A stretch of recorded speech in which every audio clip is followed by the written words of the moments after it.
I have not seen Rudy, and I will introduce you when you get. Yeah. He'll be right back. Yeah.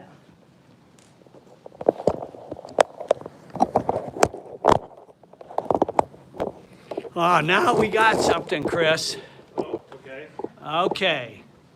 1, 2, 3, 4, 5, 6, 7. Yep. Now, when you look here, I see that chair has to be shoved in, that one with the coat in. Close it in a little bit. I know there, I think I can see now.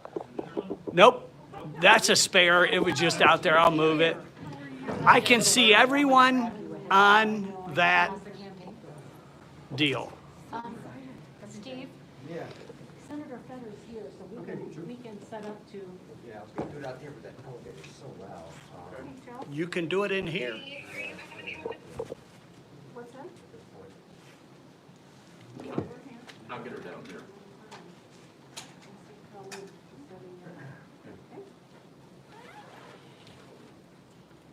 It's not, maybe you have to have the flag behind it. Yeah, I know. I'll be at the door. That you can see. That's. Need anything else right now? It's actually broadcasting now, so I have my phone don't call, say my anything phone crazy. on. How's the campaign? Looking. Pounding the pavement. One day. Yes, it'll be in the YouTube and on our Facebook. You gotta figure out how to do it. And by all means, it's something great because it will, whatever we don't do, I gotta carry back.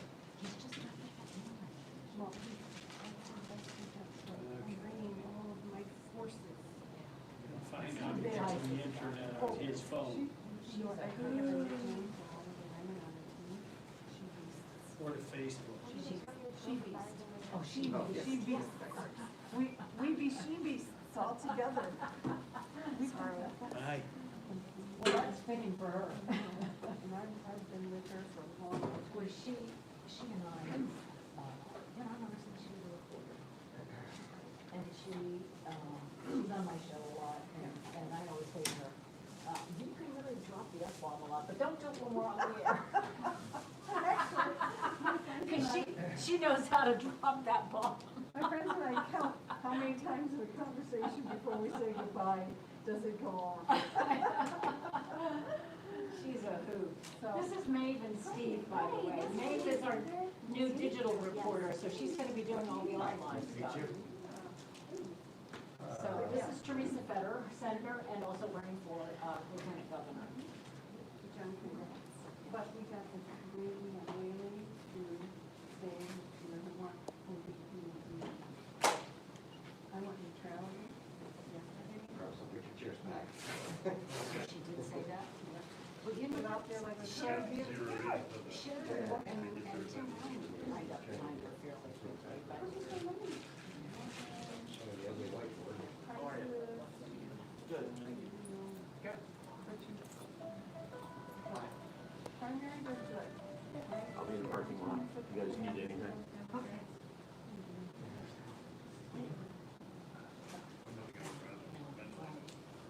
I wish you the best of luck.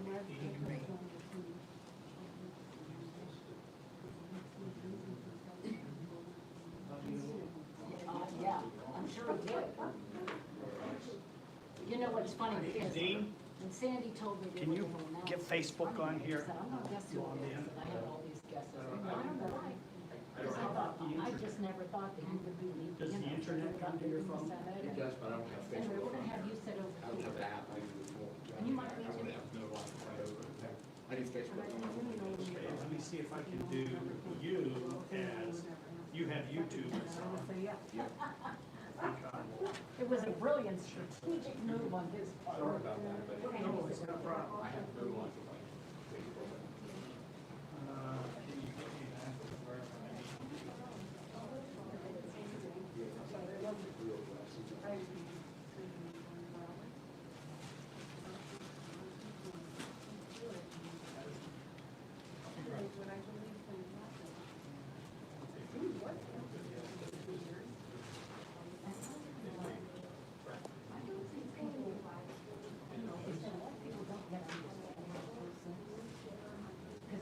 plays, it's almost inside baseball. But we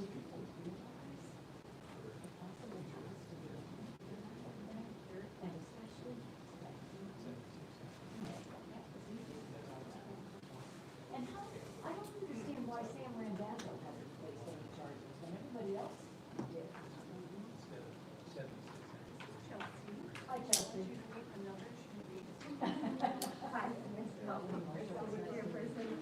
Hey, can we take the mask off during the interview, do you mind? I'm pretty bad.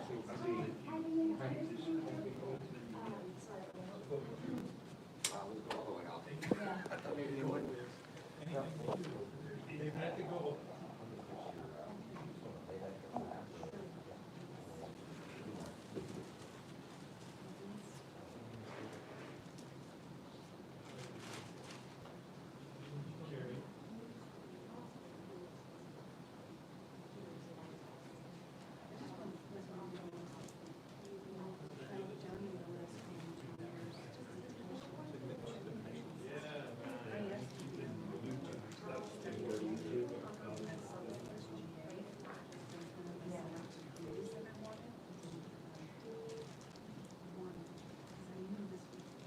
This was brewing, but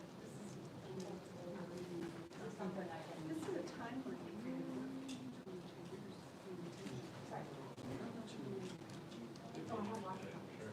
Oh, yeah. If I can get a copy of that. Okay, let me know when you're ready. She had her white out in front of her. I'm gonna hold this up in front of your face and just get a balance real quick.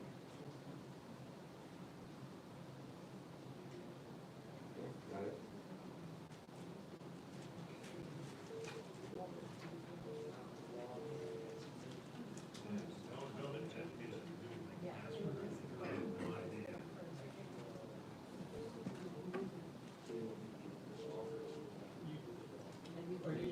See what's happening, at least it tells us that's working.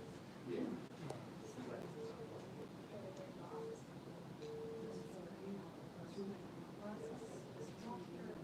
John told me.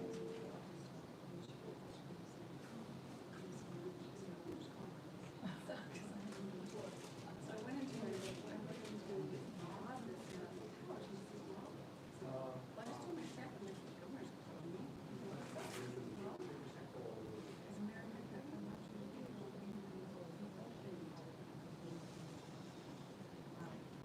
That was not part of my plan. I have to say, I have to take my own advice and I give to others. I have to stay with you, so yes, I will be. That's So we went the next morning and then we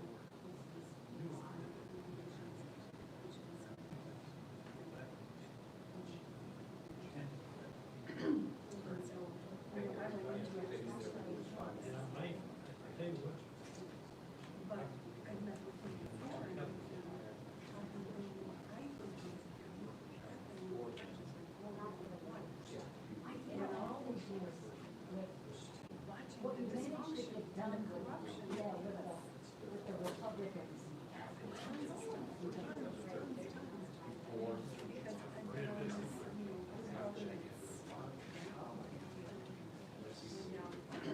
you need that in this. So.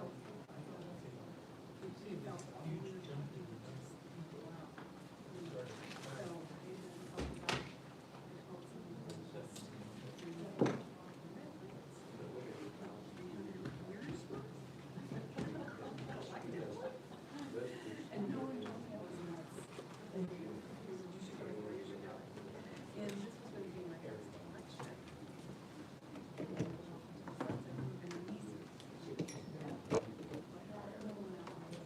Yeah, I think it's great. I'm going out my window. All set? Are you ready? All right. I have nothing to lose.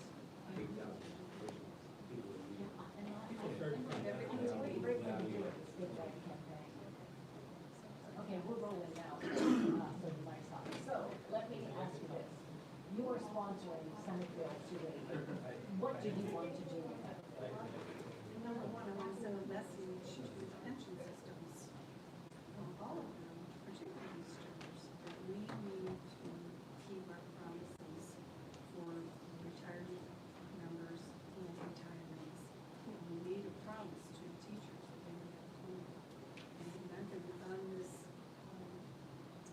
subject since 2003. We introduced a bill to have the inspector general here investigate conduct. And in all those years, we had to fight to make sure that the STRS management system is on track for the right reasons, especially retarded. So, Senate Bill 280 puts a stake in the ground that legislators need to pay attention to our education system. And in order to do that, the STRS board needs to know that we're watching. And that bill, provides a 2% floor as a starting to restore COLA for retirees. These retirees have not had a cost of living increase for 7 years. They were promised one every year. Some of them longer. So what are we saying to these teachers who paid into the system for decades? Well, they're only getting like 76 cents to the dollar in investment back. And that's just not a good investment, so it's the math. Which is okay. But it's also, the quality of life. These services is probably, some of these precious resources. Which is the whole reason for our economy, is investment in our children. We get a return by having to economy opportunities. And this is how we treat them. They have to be able to have that adjustment because we know inflation comes up. And we have to provide that opportunity for them, and it affects their whole family. It affects even the grandchildren. So, this is something that needs to be done. It's obviously a problem that was So how did this happen? Because this is a state, it's a quasi-open organization, the pension board. Why hasn't there been oversight? How did this happen?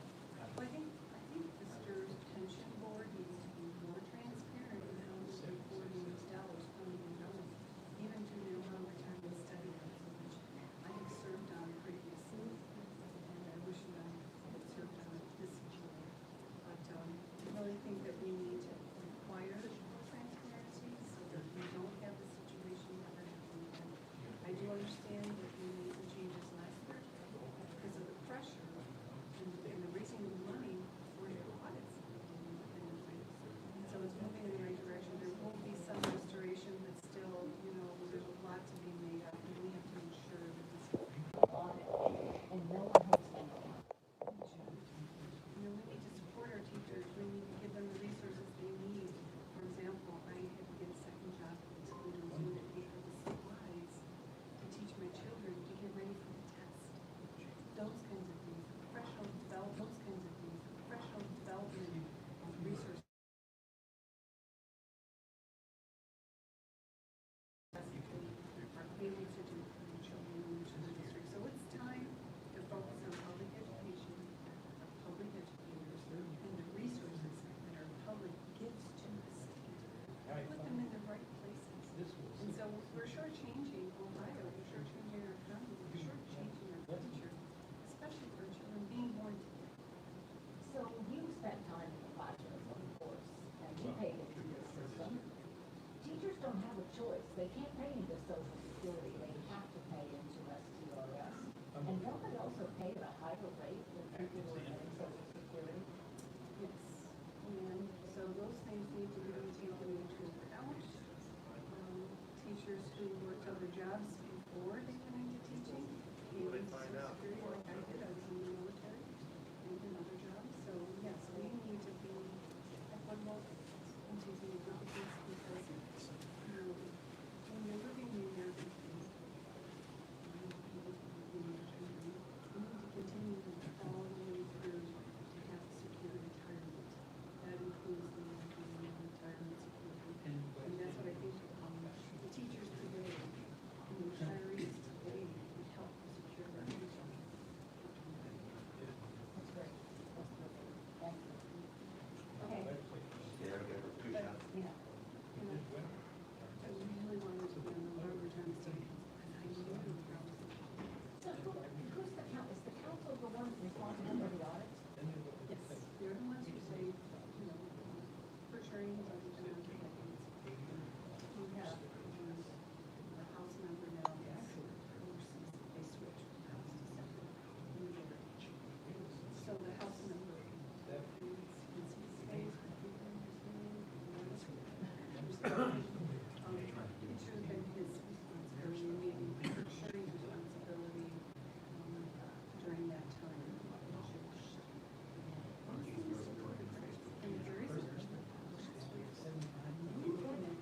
It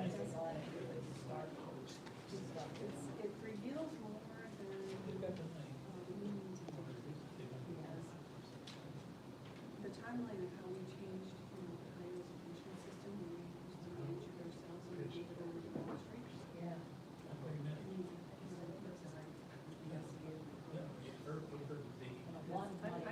I'm smelling some stuff I shouldn't be smelling. Yeah, it doesn't smell good. So that's what I mean, I took out this.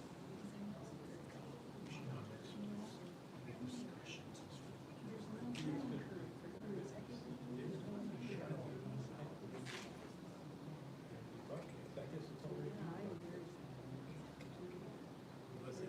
Well, we really. And I knew no one would ever guess it would be. No, I never guessed, and I guessed a lot of people. Well, that's, I keep myself on that straight up. Chelsea. Yeah, my staff, I only got like 2 people.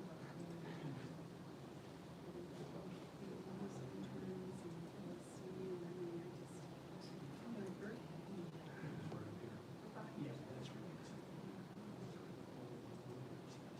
And they always do it. Yeah. Yeah. So, when people say we're using minorities, we keep doing probably can prove.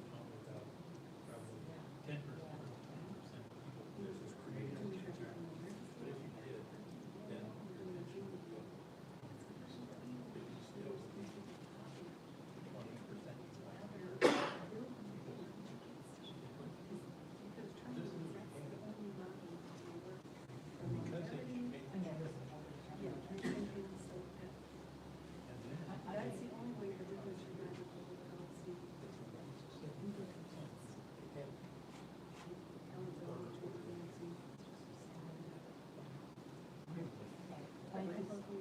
Oh, you're nice, thank you. Yeah, years. When I started doing it. Well, nobody, yeah, nobody saw what was happening. And now it's a thing. Now it's a thing, now everybody talks about it. I'm gonna get Dean to come over here too if I can. Dean, can you come over here too? So, you actually sit right here. Just kind of scoot everything.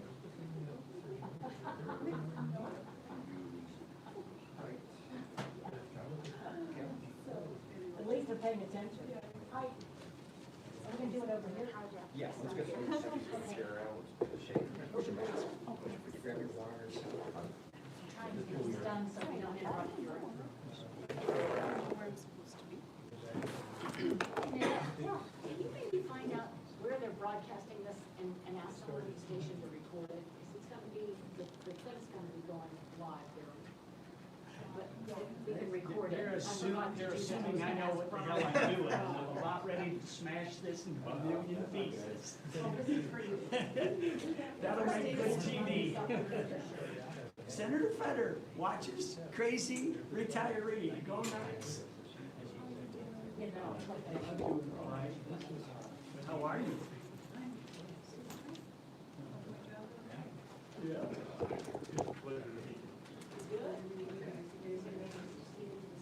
That in your pants or on your lap. Oh, that clip is horrible. Yeah, just stuff it in your pocket. Look at that.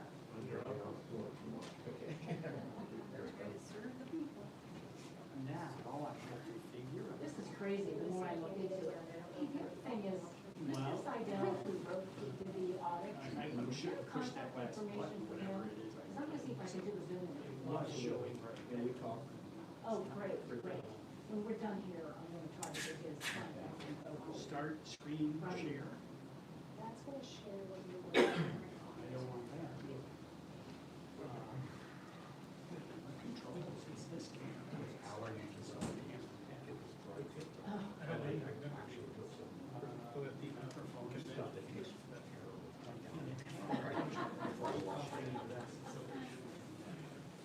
Yeah, also, when the rain starts, allergies kick in. I have that problem too. Right there. Robert, how are you? I'm doing well. Make yourself at home. Sure. We're kind of in You know when? Okay? Dean, what's happening with Ohio teachers? What are you doing with Ohio teachers? It's crazy. We've got teachers that have not had, that have retired, that have promised COLA, they haven't seen it. Some teachers have gone 9 years without COLA cost of living adjustment. We've got active teachers that are waiting longer, 35 years, we have the age 60 to retire. They're going nuts. It's weird. That's our Their cost of living is, doesn't look like they have any future for that when they retire. Their employer e-contribution is kind of 40% or 14%. They are actually paying in the top 2 in the nation for their contribution. Meanwhile, here in Ohio, the employers are paying at least 39 years without an increase in the employer contribution. And so it's an upside down pension system for the teachers. And what made you decide that somebody needed to audit this? You were behind it 10 years by now, right? I was one of the few people behind it, yes. Well, you can't trust their numbers. That's one of the problems when they represent, when they represent themselves as one of the top pension systems in the United States, top quartile. When you look around and people aren't getting cost of living adjustments and active teachers are complaining about after they work 35 years at the age 60, it seems to me like there's a disconnect. And so we need somebody to look into it. I mean, they don't ever, they're never audited. The numbers they use for their audits are the numbers they get to auditors. There's no outside people auditing them, so they go unchecked. They've gone 16 years unchecked. And, just in the last few years, we have nearly 30,000 people that have joined the social media groups, the members only forum, and the Ohio STRS Discussion. And so it's not just a few upset people, it's really, if you include the board membership, a quarter of all people are speaking out against the pension system. So it's a real problem for STRS because nobody trusts them. Have you figured out how much it's cost you to go without the cost of living? Well, let me put it this way. The average teacher has lost at least the amount of 15 COLAs because you get one the first year, the second year, you get 2 more. So if you go 5 years, it's a loss of 15 COLAs. So if you just look at that on a yearly rate, 2%, every teacher has lost 15 to 20,000, 30,000. But every year that goes on, that's a loss that they will be losing every year. So I don't think teachers really understand enough that they are losing. And really, what their loss is STR management's gain. I think the Neville administration really needs to take a look at itself because they're a carryover from the Herbert years, which we all understand that scandal. They're just now at the top of the food chain. So, what did the forensic audit reveal to you? Well, it reveals a couple things. The one thing this forensic audit revealed was the fact that STRS isn't transparent because they had to go to court to get documents turned in, so turned over that should be readily available to them. But on the surface, from looking at a few years ago, that they could find in the public, domain, it showed that where STRS says their investment staff are well over 100, which is excessive by any investment staff, they try to claim that they're saving $100 million a year. The forensic audit projected them losing $600 million a year. So there's the cost of our pool right there. And there's also the cost of the teachers having to be over 35 years at the age 60.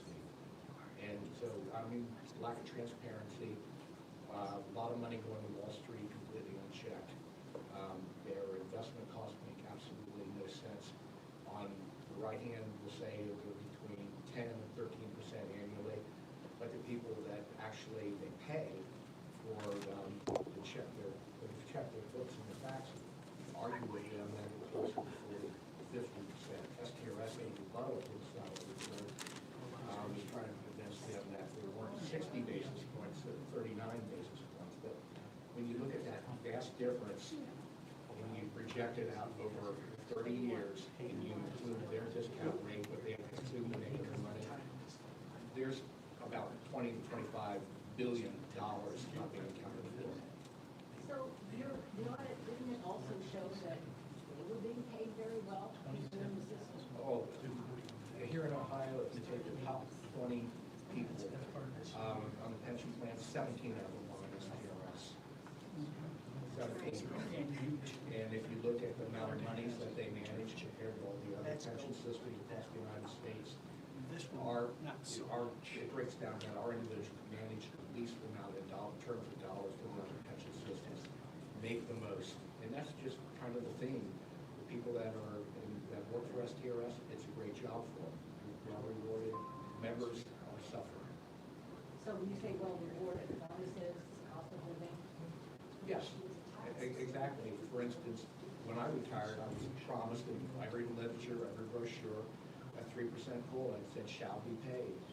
And that never changed. Every brochure I ever got in, I shall be paid a 3% COLA. And they reduced it down to 2%, frozen for a year, gave it 2% for a few years, and then they've taken the COLA away, so it didn't run away. Our generation of retirees will never, ever come even halfway close to keeping up their standard of living when they retire. And all this money, that 150,000 teachers and their families not getting what they were promised, that's significant. I think if somebody did a study of the cost that was costing the Ohio economy, I think they'd be floored. How much, were the people who work for the pension system getting cost of living, getting bonuses? Oh, yeah, yeah. Any idea They what get, they the get raises and they get bonuses. I mean, some of the bonuses are over $500,000. And, I mean, they're the only people that, if you really look at the benchmarks and how they're structured, they can underperform the general market and get paid a bonus. Once again, they can underperform the general market and get paid a bonus. So how should teachers feel about this? They're angry. I mean, their hair's on fire, to be honest. I mean, we started this group in the two groups, the Facebook groups, and we're pushing 30,000 members, and they're all commenting. They're very upset. Should they be angry? Of course they should be angry. We've got board members that aren't doing their jobs, their fiduciary responsibilities. It seems like they listen and want to placate STRS management, the network administration, more than they want to serve their members. They should be very angry. Are you angry? Oh, yeah, very angry. I didn't plan on this. I worked 35 years, my wife worked 35 years. We did everything right with our money, and now we look around and it's just been stolen from us. Okay, that was good. That was really good. Stay there, we're gonna get a couple Stay there, TV it's shots gonna be here a real couple quick. more shots. And I know you guys are coming up what we were supposed to start, right? Yeah. Are there any board members here? There are. Yeah, Yes, Yeah, two. right here and here. Can you two maybe be interviewed together if you don't mind? Sure. Sure. Is that okay? Sure. Maybe a few shots. You're all right. Yeah, because we're gonna start in 5 minutes, so we can get the two board members together. Give one of them on. You want to move to a different location, or you want to start with them? Where are you gonna move to a different location? I know it's good right here. Right here's fine, because we, Yeah, wait, how are you? It's nice to see you. Hi. Okay, Rudy, I'm gonna get you to spell your name when we get, not when we get on camera, because I will never remember. But they can go live and Yeah, yeah, yeah. And if somebody can just record one of them for us.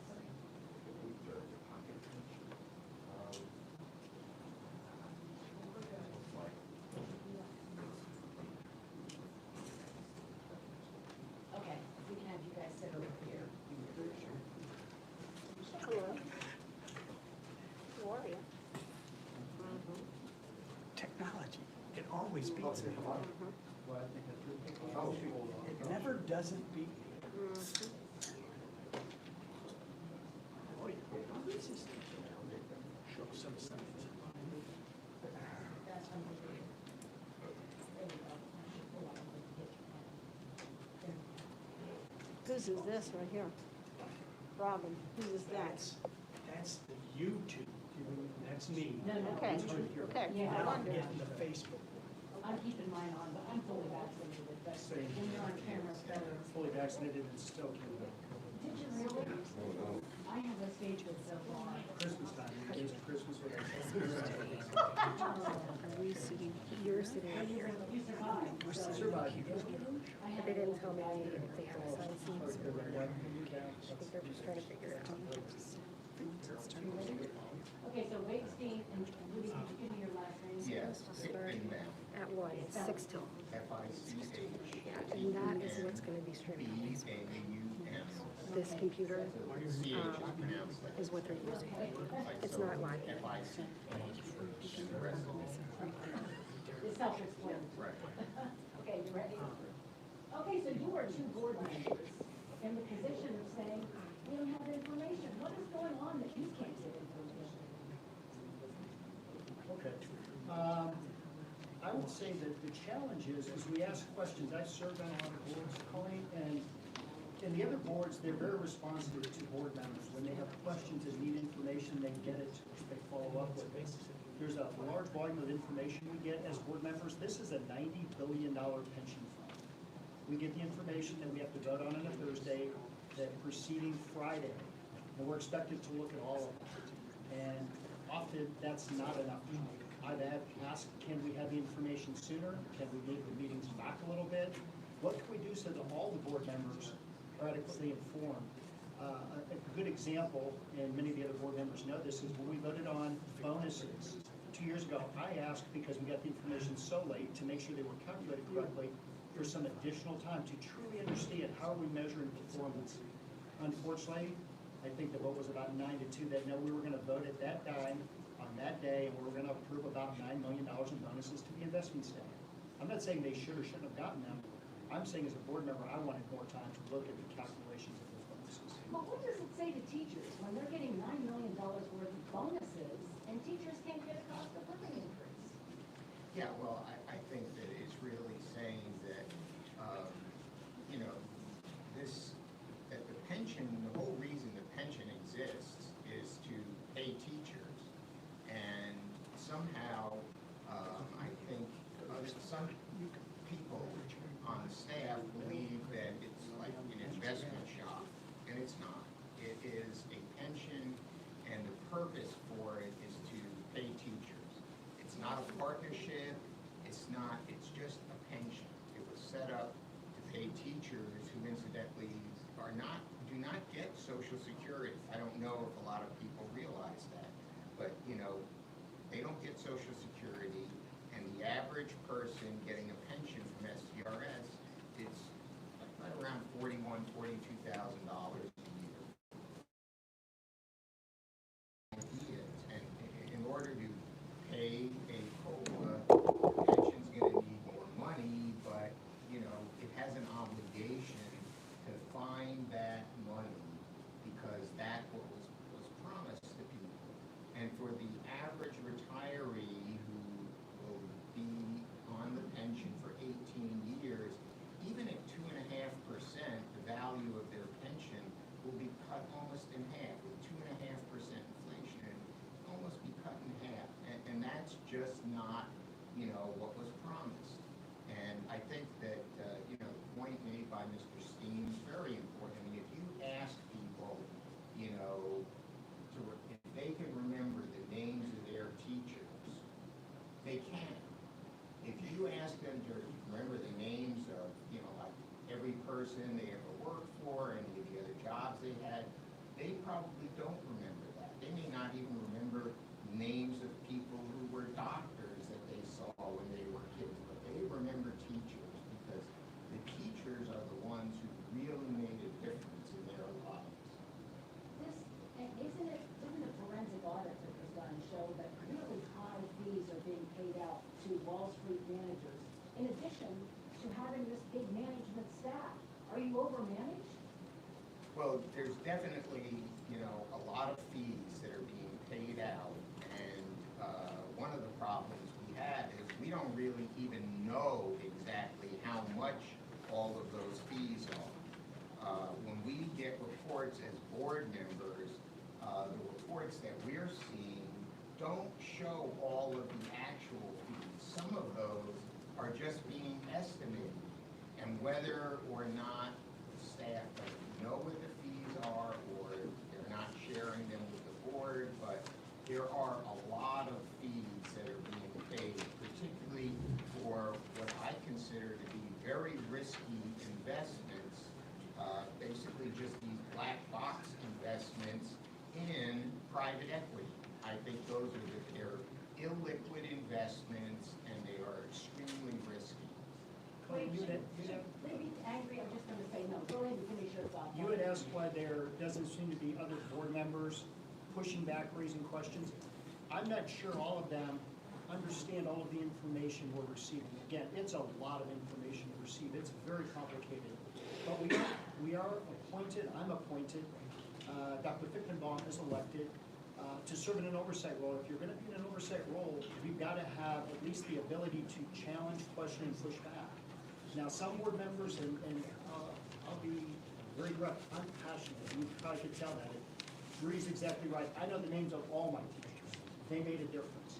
And so when I start getting into a consultant or one of our high-paid investment staff, I don't feel bad about it because they have a job to do, and that job is to keep the promise to the teachers. We need all of the board members. I would love other board members to get into the staff and into the consultants. From the standpoint of, what ideas do you have? 6% return's not gonna cut it. When the market's averaged over 15% over the last 11 years, and our reports always tell us we make between 6 and 7%, say, guys, what are we doing?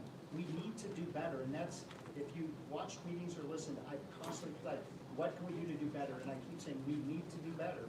And at some point, if we can't, it's time to change the team. We need new people. If they can't get the job done, we're all Ohio State fans here in Columbus, and no one comes. I think we saw some coaches that didn't get the job done, and Ryan didn't hesitate to make changes there. It might be time to make some changes here. Are you angry? I can tell you're angry, but should teachers be angry? I know some of them are economically stressed over all of this. They should be angry. If I was a teacher, I would be angry at our board as well as at the staff. Our board needs to hold the staff accountable. The staff need to do better. If I was a teacher, you heard from a teacher earlier, I would be angry. You know, when people went into teaching, you know, everybody knew you weren't gonna make a lot of money, but that you could really make a difference. And, you know, what you were promised in exchange was to have at least a dignified retirement. You weren't getting rich in retirement either, but that it would be dignified. And that promise has been broken. And you know, and it's not only that, but our active teachers right now, this isn't just about retirees, and we haven't said that. Our active teachers are getting the worst deal of any major pension in the United States. They're the only people in the United States who are paying more in employee contributions than the actuarial value.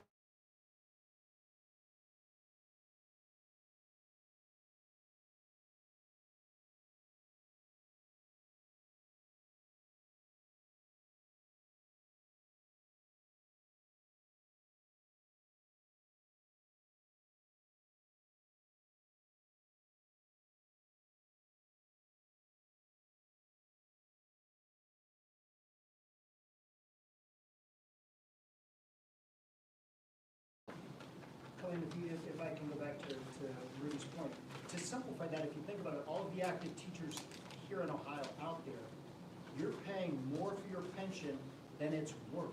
So you're gonna go to some investment manager, you're gonna give them your money, and then at the end, they're gonna say, oh, by the way, here's what it's worth, but you're gonna pay me more than that. I don't know in what world that makes any sense. There's no world that makes sense. I know I'm leading into the time that you guys are supposed to be broadcasting, but you two were excellent. Thank you so much. It's good to see you. I see you on TV every night. Yeah. It's been, I haven't seen you for I don't know how long. Well, since I was county treasurer, and Yeah, that's that Richard good. Cordray guy beat me, but you know what, Yeah. he's a pretty good candidate too. He did okay for himself. Thank you both, and thank you all for. Thank you for coming and giving us the coverage. We appreciate it. We appreciate it. I feel bad that I kind of went into this. Nah, we'll I think they probably went on and said, hey, they're We're running a gonna little get some bit late. video of you guys talking too, if you Okay, don't mind. Great, you before can we do get whatever out you of want. here. Guys, make yourself at home, Did you want us to respond? wherever you wanna Okay. sit, is great by me.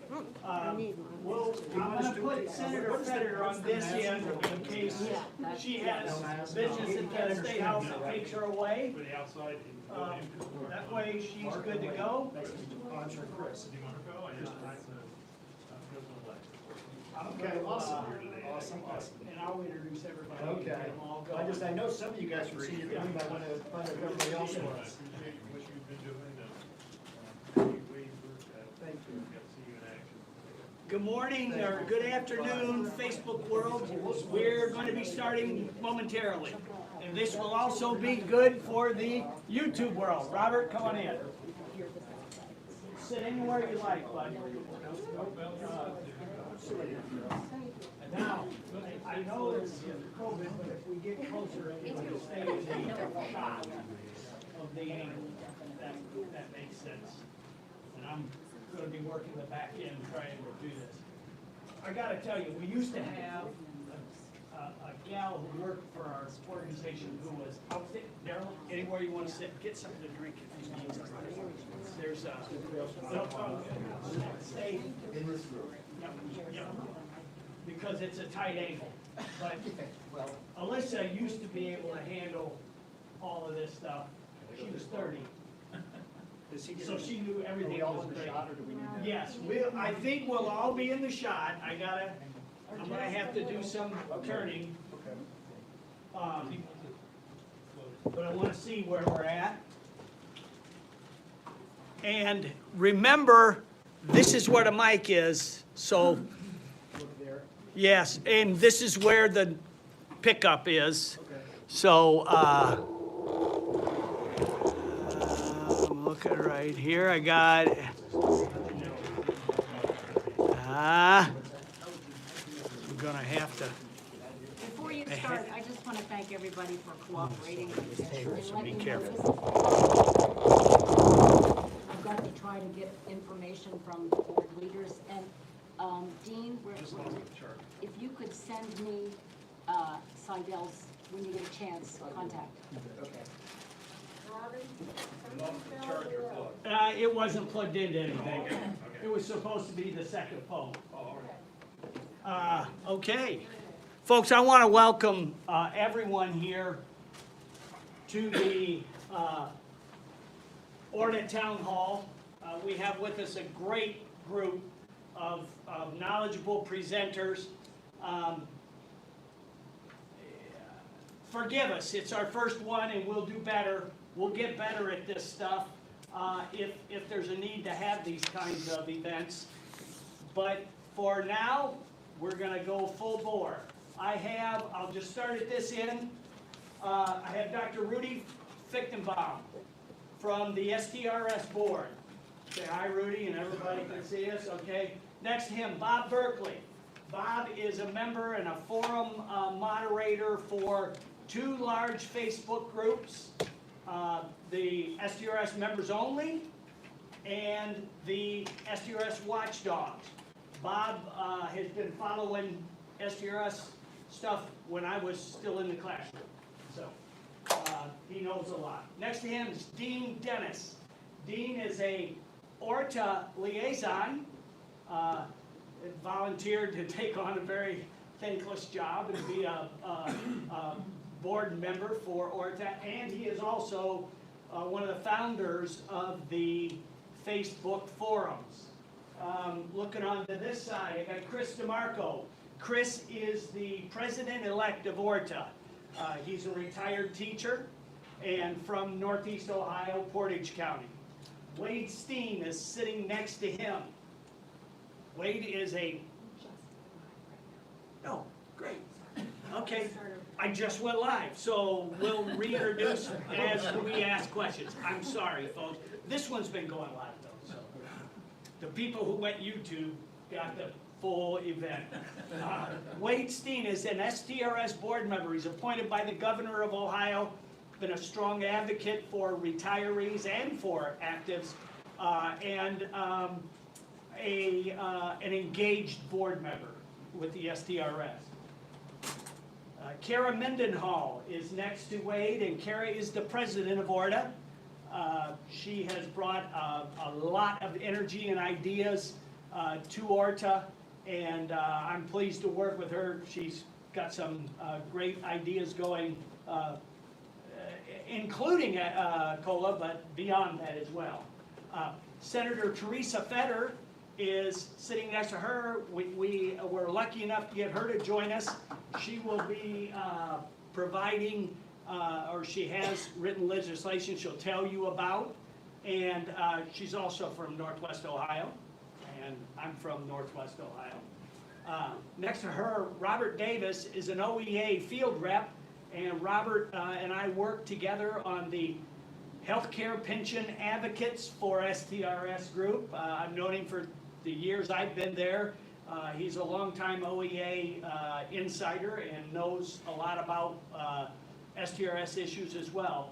And next to him is Daryl Johnson, and Daryl is Robert's counterpart with the OFT, the Ohio Federation of Teachers, and also a colleague of mine from the HPA. So I'm really excited that all of you are here, and you've sent in a lot of questions. You're free to keep sending them. I don't know if we'll get to all of them because we plan to be rolling out of here so that everybody can get home safe before the snow hits. So we're not going to keep you a minute longer than we have to. With that, why don't we just go right down the row and everybody say a welcome, and then we'll start with some questions. Okay, well, it's a pleasure to be here and participating in this Facebook forum. My name is Rudy Finkendown, and I am an elected board member from the Dayton, and I live in the Dayton area. My name is Bob Berkeley, and I'm a retired Cincinnati public school teacher. I began going to STRS board meetings in the 1980s. 1983 was the first time I ever met the director of the STRS. Over the years, when I became the retirement chair for the Cincinnati Federation of Teachers, I attended almost every board meeting for 16 or 17 years. And I probably have seen 250 or 300 meetings. I'm Dean Dennis. I'm friends with Bob because Bob was on my executive council as a Cincinnati public school teacher.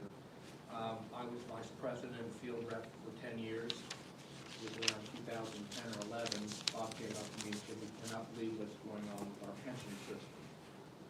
And once I educated myself, I could not believe what was going on with our pension system. That's why I'm sitting here today.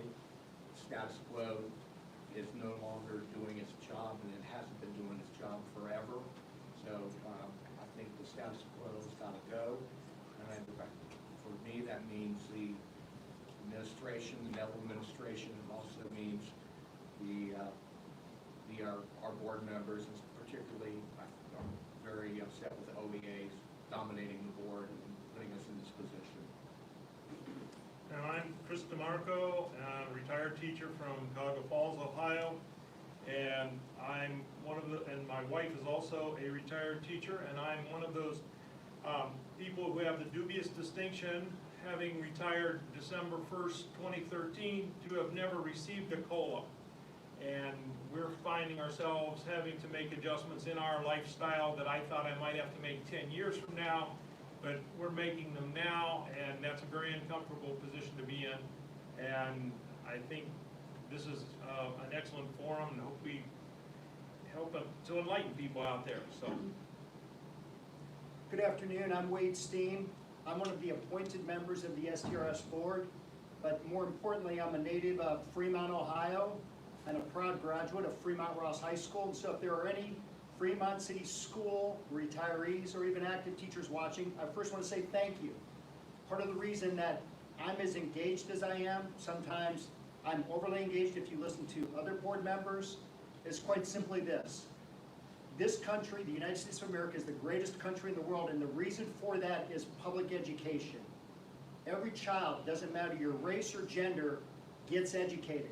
And that education is provided by many of the people that are sitting up here. If not for teachers, our children don't get educated. If they don't get educated, we're not the greatest country in the world, and we owe it to our teachers. I'm going to keep asking questions. I want the teachers out there, all the retirees and actives, to know that I'm not going to stop asking questions and aggressively pursuing answers and restoration of COLA just because it makes some other people uncomfortable. I will not do it. Kara Mendenhall, I am the current president of ORTA. We're glad to have you joining us. I am hopeful that people who are watching will tell those who they're related to and have worked with about what is going on and why they need to become involved. From what I know, our state is a leader in making sure that our pension systems are transparent because of the people I am sitting with who have started this effort of making, or not making ORTA, STRS be responsive. Thank you. Hello, everyone. My name is State Senator Teresa Fetter. I taught almost 18 years in schools before I left the classroom of my 9-year-olds, wanting to fix school funding, improve professional development for teachers, more resources, higher salaries, and really focus on modernizing our public school system and holding elected leaders accountable for the school funding, which we are going into now 25 years of an unconstitutional school funding formula. And last year, we had a fair school funding plan put together by 614 school districts, all on the same page with a solution for that. So, you know, there's a lot to do, but I've been working since 2001 on Ohio governance.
Ask them to have a hearing on this bill to restore the COLA with a 2% floor. That's just the floor where they can start restoring COLA. So I look forward to learning more and advocating on your behalf and really respecting teachers as they should, because 1.7 million children are counting on great teachers right now. And we need to make sure that we hold the promises that we've made as state legislators to the retirees, and it's time that we do that. So thank you. I know we can get this done. I look forward to working with everyone. Good afternoon. I'm Robert Davis with the Ohio Education Association in Government Relations Department. I appreciate the invitation to be here today and talk about an issue that everyone here cares about, is making sure that STRS is well-funded, secure, and able to meet the obligations that our active and retired teachers rely on to have economic security in retirement. Thanks. I'm Darrell Johnson. I'm with the Ohio Federation of Teachers. I've been here 21 years with the Ohio Federation of Teachers as their Director of Legislation and Political Action. In that time, I've worked with almost everybody in that panel for about that same amount of time. So we have a long history here together. We share one goal, making sure active and retirees have a pension that is safe and secure. But to do that, we have to be responsive to our members. And OFT has been responsive to its members over the years. and making sure and pushing and making sure that we have a safe and secure pension fund for actives and retirees. Great, thank you, folks. I told Senator Fetter we're gonna hit her question first, because she can get down to the State House and do whatever it is she needs to do down there.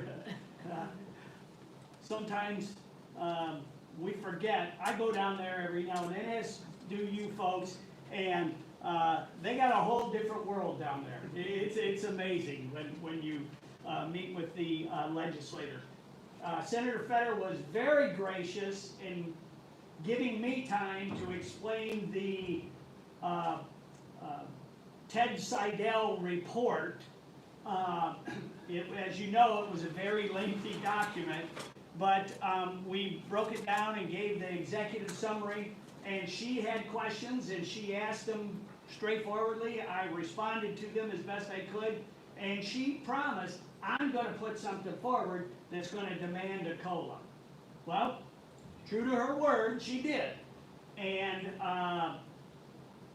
I wanted her to be able to talk a little bit about exactly what 280 would do, which she kind of gave us a hint, and what can we do to help you get your Bill 280 going.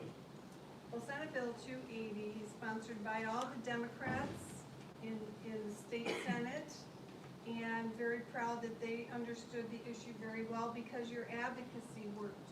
They understand this. And the bill isn't very long. It says that starting with a 2% floor, we need to restore the COLA. And that right there is a good start to hold STRS accountable, the board members.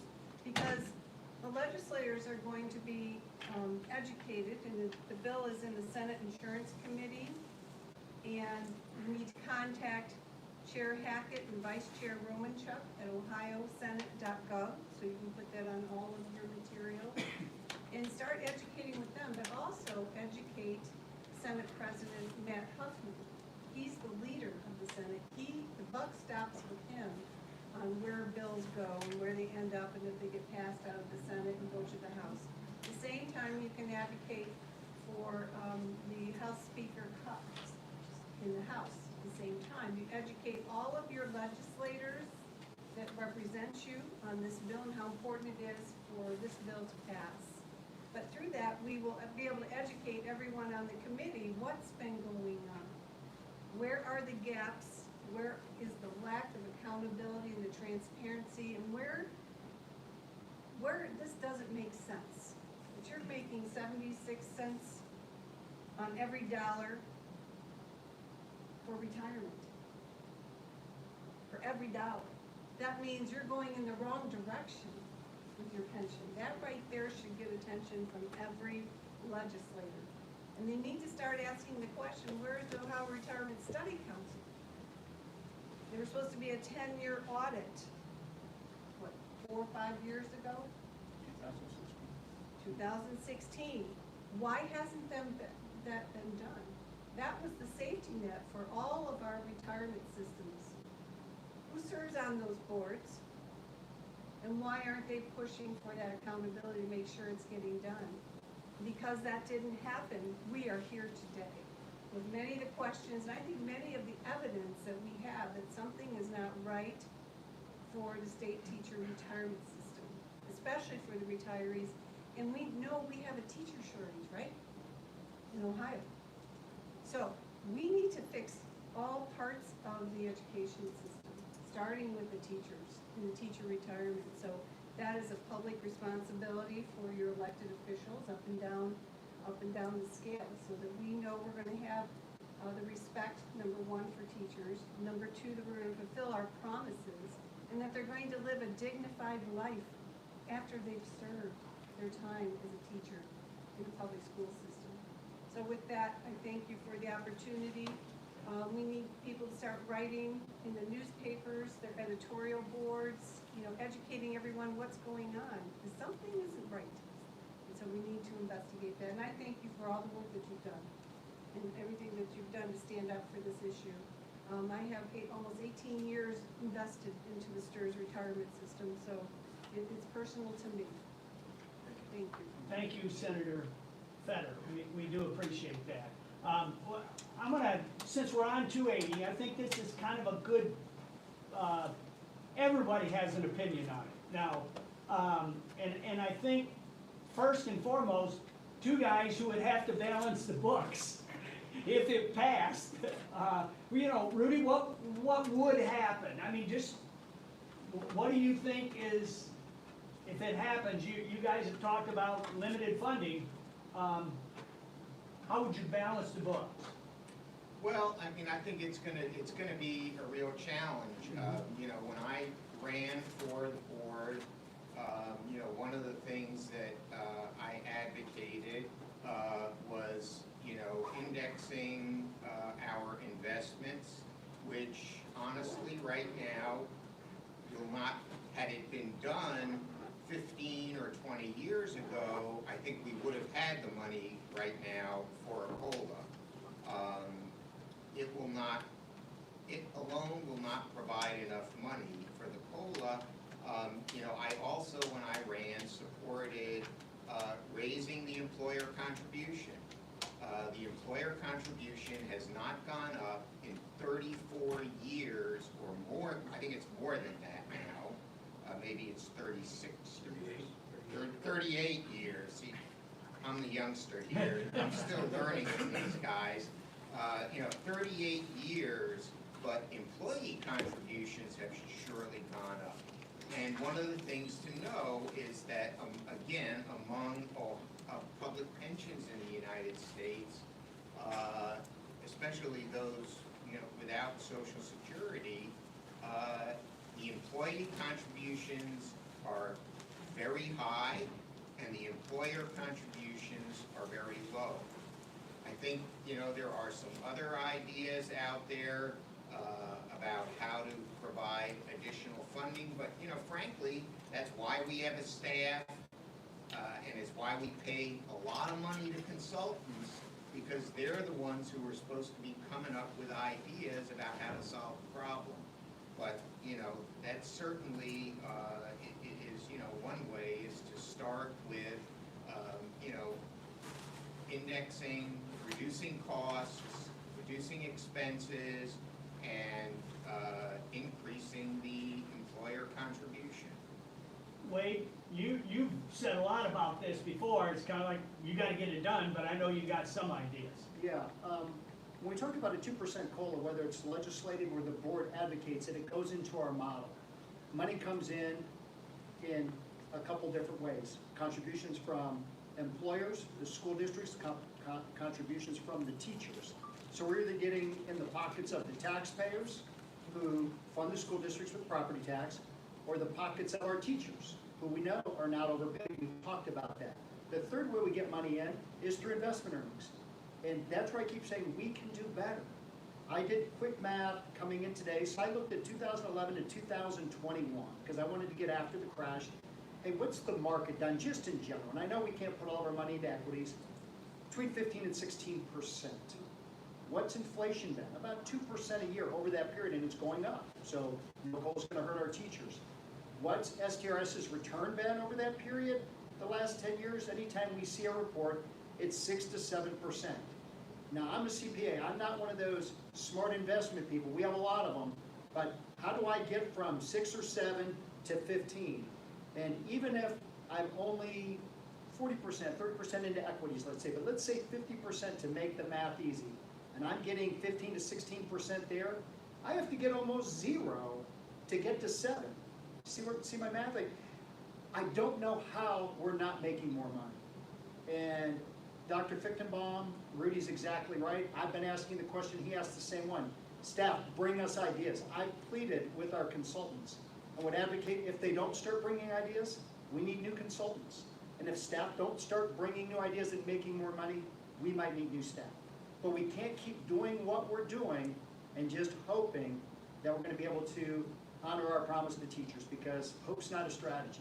We need a better strategy than just hope. Thanks.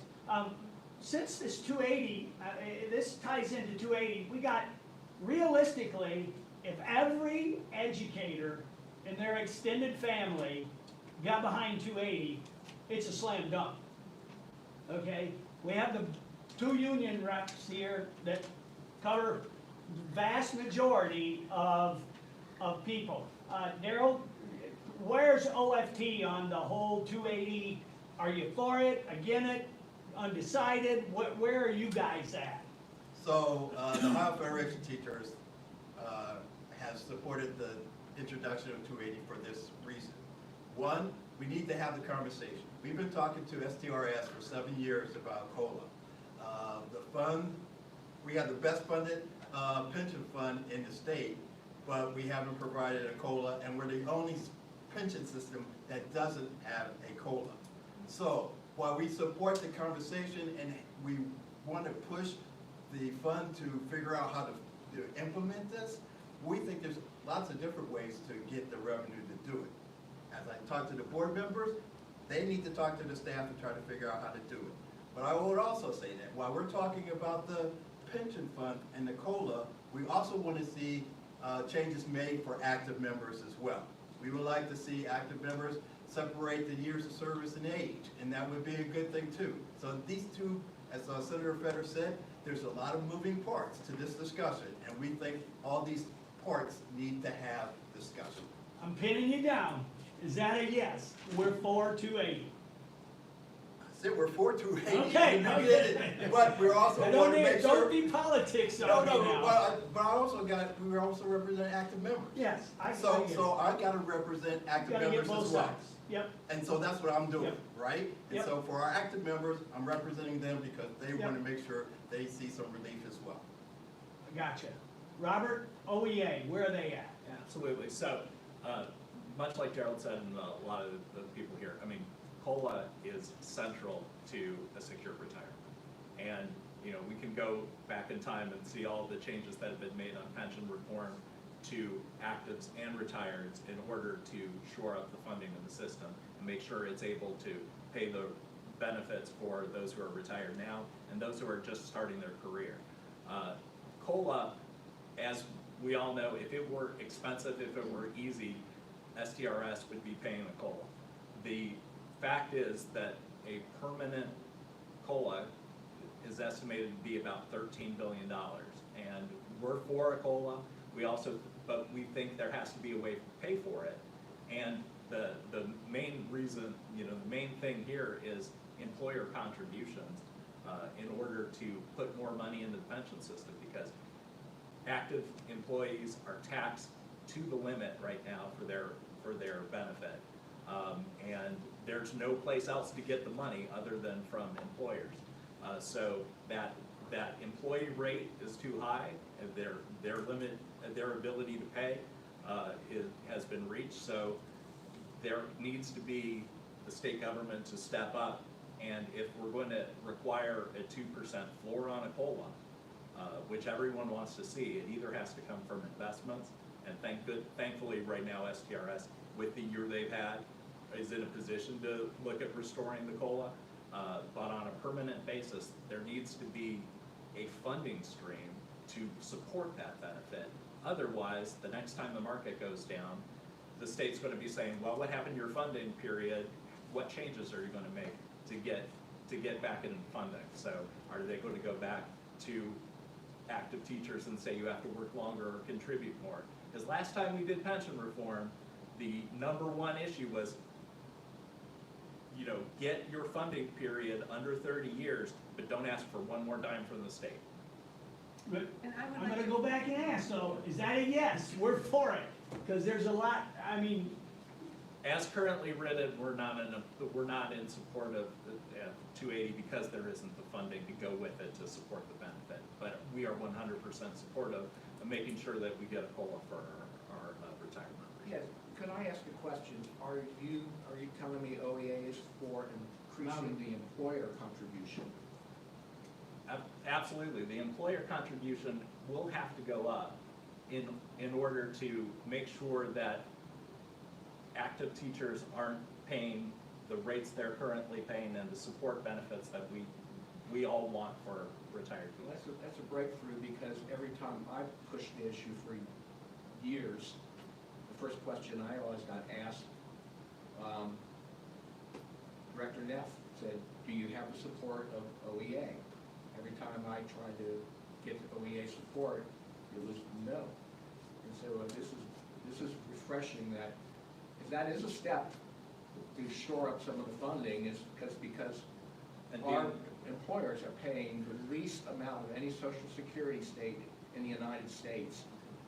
And and like you correctly said, our employees are paying the highest. And I don't think anyone should be under any illusions either, that lift is incredibly difficult to get the employers to You contribute really more. think it's difficult if you have both organizations I think it's behind it? I actually think it's incredibly difficult because we have had an unfunded, unconstitutional school funding system in the state for 25 years.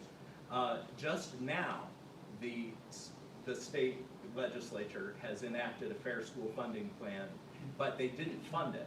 They said, well, here's our plan to fund our schools and our children and their futures, but the money will come later. So an increase in employer contributions is no slam dunk. But that will be an active public position from now on, that OEA will get behind increasing the employer contribution to a reasonable rate. You do know of the average for non-social security states is about 22.5%, well, we're down to 14%.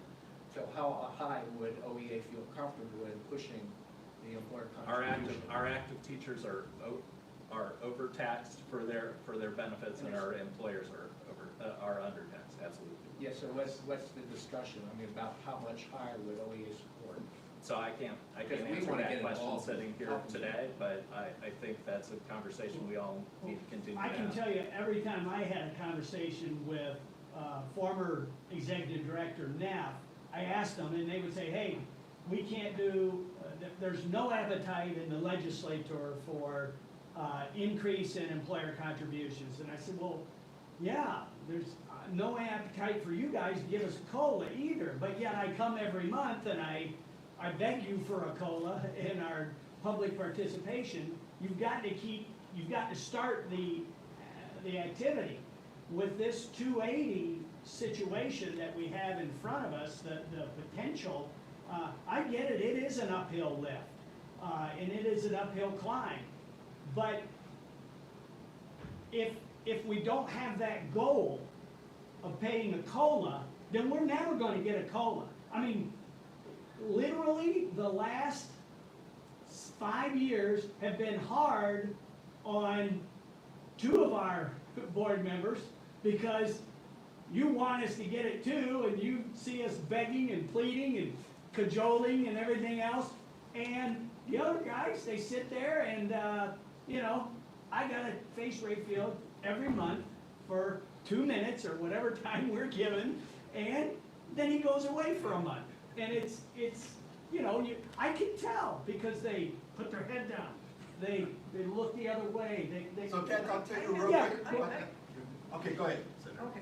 I yield. There's another narrative here that's so critically important. And I, as a legislator, have to balance the budgets. Every 2 years, I voted no on this last budget because they didn't fully fund the 6-year phase-in for the fair school funding, which, by the way, has been 25 years of disinvestment into our children and into our economy and into STRS and into GOLA.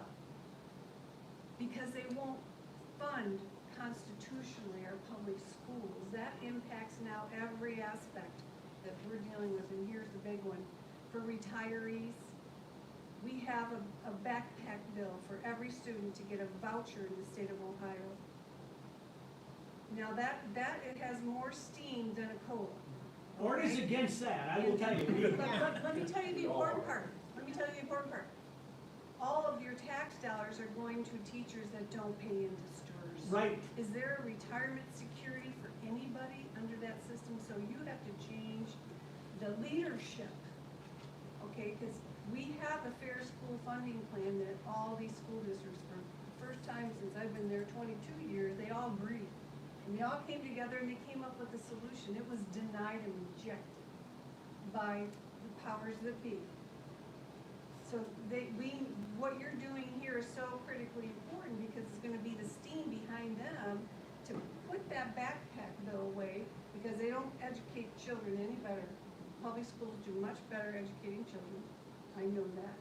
And that money then will be put into the school systems. That will be the amount of money for the actives. That will be the amount of money for the employers to have a secure stream of public dollars to pay for that increase. So we can't get mad at the boards when they don't have a school funding formula that works for them that's unconstitutional. So we're fighting on many fronts here. And we need to fight together to understand the whole narrative of how it all works together. Those components are so important to focus on. So we have some solutions out there. The Fair School Funding Plan was rejected. It was only funded for 2 years. It's a 6-year phase-in with some studies. They didn't want to do the studies because they're not interested in public education. They're not interested in funding public education. And that has to get through to all your members and the actives. That's critically important because they've had 25 years to fix it and they've rejected it. So I just want to go back to the point of where we are with the employer contribution, right? So Dean said in others, non-social security states, it's like 24 to 26% employer contribution. In Ohio, we pay 19 for for police, 24 for firefighters, and 26 for highway patrol. Those are the employer contributions. So we have the lowest contribution rate in Ohio among other, professionals. So I think we can look at that and say there is room there to do that. Do we need to put more money into public education? Absolutely. But here's the bigger issue. You could do this by doing an employer increase, right? You can phase that increase in. The active members had theirs phased in over 4 years. You can phase the employer contribution in. So we're not saying like a 1-year big hit. We're talking about a phase in that can happen. So there is possible. But there's another option.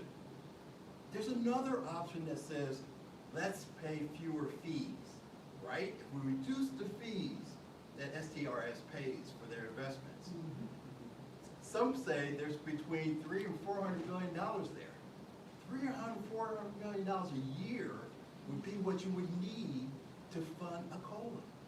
So there's other options out there. So I don't care. I mean, so when we do legislation all the time, we have this debate. Do we have to tell you how to fund this thing, or do we tell you here's the need and we let the legislature do it? Well, we're saying here's the need. We're saying we think that since STRS is the only pension fund in the state that's not providing COLA, it's had great returns over a few years, it needs to figure a strategy for how to make this happen. And so there's multiple ways to do it, and that's what we're saying. That's a good transition, and it'll go right into what you're gonna ask, Wade. I can read your mind. We've complained at ORTA about lack of transparency, fees, etc. And if this isn't where you're going, I'm gonna have I'm gonna you go finish. 2 places, but I'm going there, yeah. Okay, but I wanted to ask Chris and/or Kara, ORTA kind of stepped out of its comfort zone when we did will serve as the collection point for the forensic audit. We hired some guy we had never heard of, we did some research on him, he wins a lot of money at the Wall Street whistleblower convention, but so both Chris and Kara said, yeah, go for this, and we put it before our board. Looking back, are you guys, do you think that was a good idea? Because we have heard criticism, you undermine the stability, you undermine the confidence. And, I have my opinion, but do you guys think it was a fool's errand, or was it a worthwhile endeavor? No, I definitely feel that it's a worthwhile endeavor because it helped to shine light on what was going on between, us spearheading along with the Facebook groups, this campaign to raise the money and to make people aware of what's going on with our pension. I think people were somewhat complacent, and I would say I'm as guilty as anybody until I got really close to retirement. So I'm glad, because I can see the response, the groundswell of response. I get calls from friends, you know, having been a teacher, have a lot of teacher friends, my wife being a teacher, a lot of teacher friends. They're asking questions about this. They want to know what's going on, whereas before, and the point that I want to make is, you know, to me, this is about an issue of trust to a large degree. 35 years I taught, 35 years I paid into my association. I assumed that they were looking out for my best interest. I would never think that they were either complicit or compliant or complacent in any way in doing something that would not be to my benefit. I put the money into STRS because I thought they were doing what was best for me. I never thought there would be an issue of people lining their pockets and getting rich while I'm getting nothing.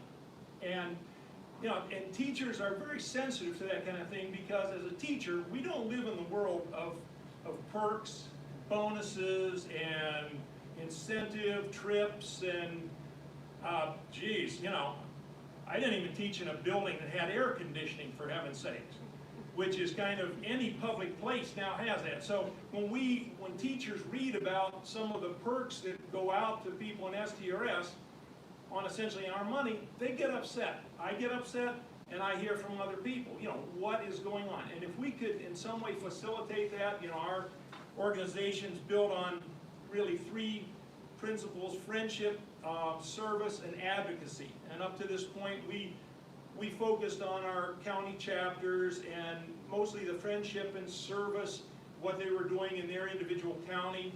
But now we have stepped to the front as an advocate. And I know as president of the Portage County chapter, that's what our people want. They want to know what's going on. Tell us what's going on.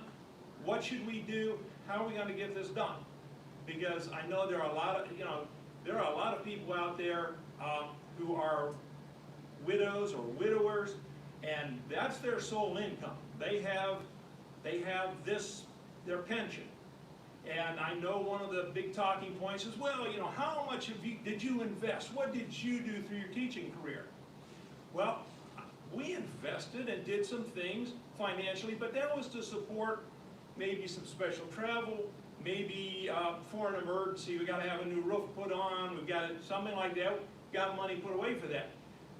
But you know, when I looked at where we were, you know, and what was promised to me, we thought we were doing just fine and funding things. And actually, you know, my wife wanted me to make the point that we sat down in 1992 when I received my Juris Doctor degree and passed the Ohio bar.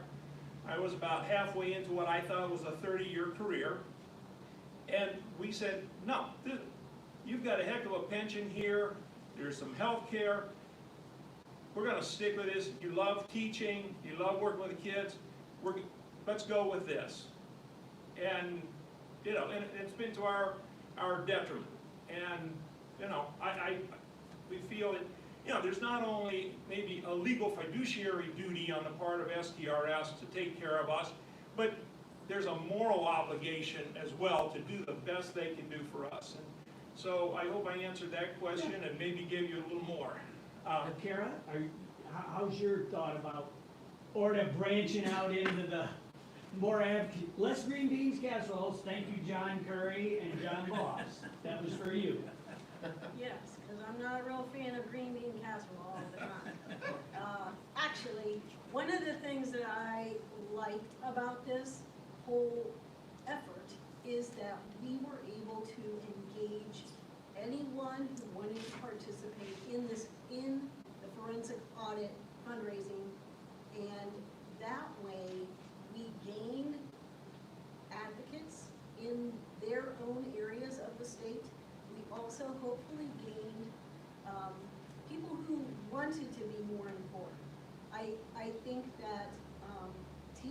as a whole are lifelong learners. And it isn't that we can't understand what's going on with STRS, it's that we have not been given all the information in order to be able to make an assessment. And that, unfortunately, is a real problem for our members. So, for me, ORTA is not stepping beyond its boundaries. We are promising that we will advocate for the pensioners. This is part of that. This is not beyond what we should be doing. It is actually what we should be doing. And because of the lack of local chapters meeting in our state, we were able to focus attention on this and able to give it what we hopefully will see an effort that pays dividends for us. Wade, transparency was his number one issue in the report, lack of it. I'm gonna hit a couple things. I'm gonna hit the report, I'm gonna hit transparency, and then I'm gonna talk about investments, and then I promise I'm gonna yield to others.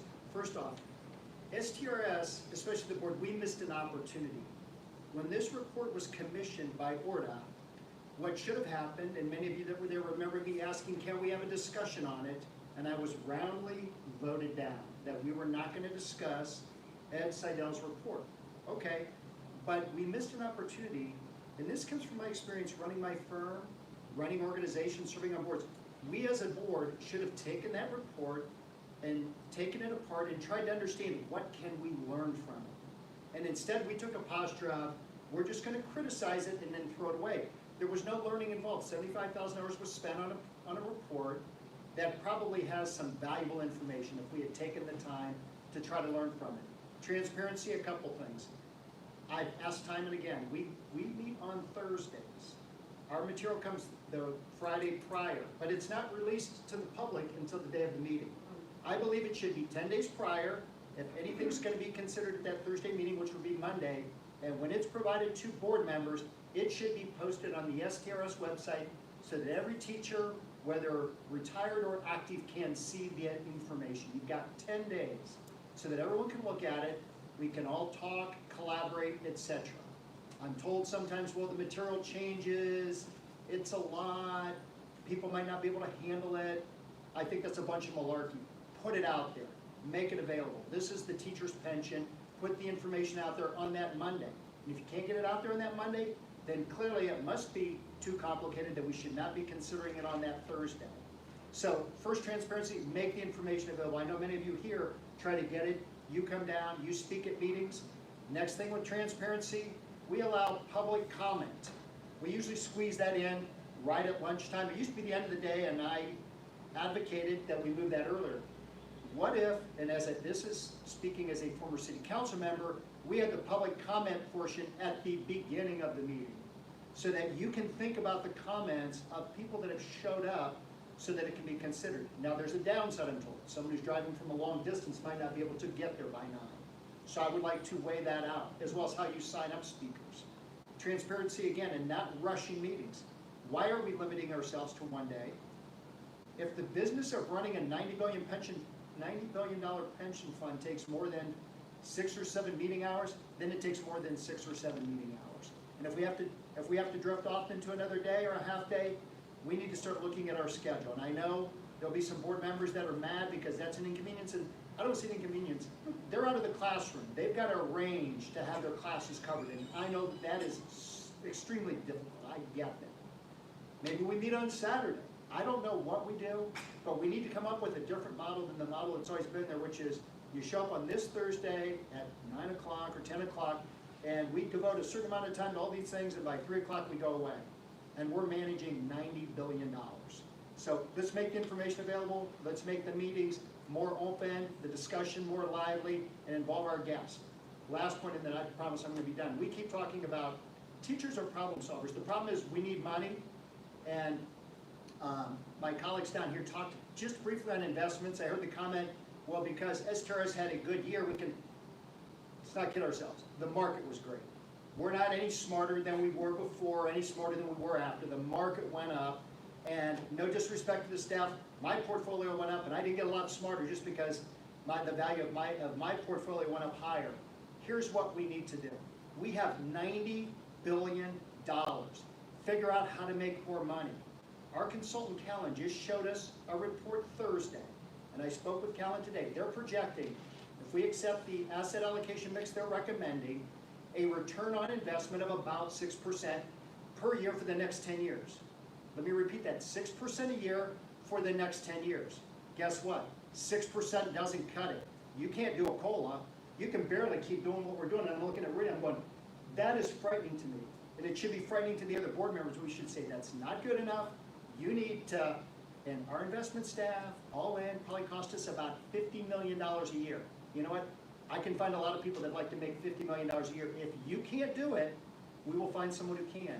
You investment advisor, whether you be Cliffwater or Callan or someone else, if you just show up and smile, I don't need any more smiles, I need money. And they need to start making more money so we can pay our teachers, our retirees, I should say, our retired teachers a COLA, and we can provide a better retirement for our active teachers. Let's not kid ourselves. We've not outperformed the market. Dr. Fichtenbaum mentioned that earlier. We've not seen any new ideas since I've come on the board about 5 years ago, and that's where the buck needs to stop. That's what the board needs to do. They need to start forcing staff to come with solutions to the problems. We shouldn't have to solve the problem up here. We shouldn't solely be responsible for asking the legislature to push on others to provide more dollars or for this to happen or that to happen. You've got a high-paid staff. Make them earn their money. Wade, are there ascertainable benchmarks? If I were a Major League Baseball player and I had an incentive clause, if I hit 300, I would get a certain amount more money. If I drove in 100 runs or I won 20 games, I would get more money. How does that work with STRS? Good question. We do have benchmarks, and I've spent a lot of time trying to understand them. The person that understood them the best just recently, his term ended, Yoel Merifeld, did a great job of really digging down into how are the benchmarks constructed. The challenge is, and I'm going to look at Rudy to clean this comment up, we can meet our benchmarks, pay bonuses, but yet not beat the market and not make enough money to pay our retirees. So the benchmarks need to be adjusted. The direct answer to your question is we have some benchmarks. In some cases, it used to be one of the benchmarks was ourselves. However we performed, that was